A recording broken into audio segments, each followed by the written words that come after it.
પકડી લો, આ તો લારીઓ વાળા છે, દારૂના હડ્ડા વાળા હોય તો જતા કરવાના હોય. હવે આ બધા તો ગરીબો છે, આની પાસેથી શું હપ્તા મળવાના આપણને? અહીંયા તો આપણે આપણી સત્તા અને પાવર દેખાડીને ગુજરાતની જનતાની વાહવાહી મેળવવાની છે.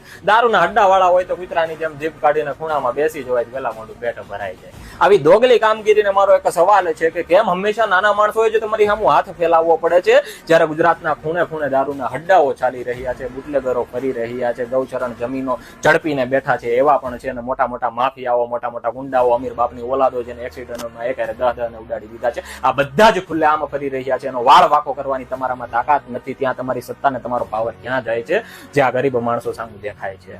જો તેને પકડવાની ને ત્યાં તમારી સત્તા ને પાવર દેખાડવાની તમારી તાકાત ના હોય ને, તો આવા ગરીબ માણસો જે પોતાનું એક દિવસનું લાવીને એક દિવસનું ખાય છે, એનું ઘર ઉજાડીને અમને તમારી સત્તાના પાવર ના દેખાડો. હરેક બાબતમાં, હરેક બનાવમાં ગુજરાતની જનતાએ એક જ માંગ કરી છે કે દારૂના હડ્ડાઓ બંધ કરો.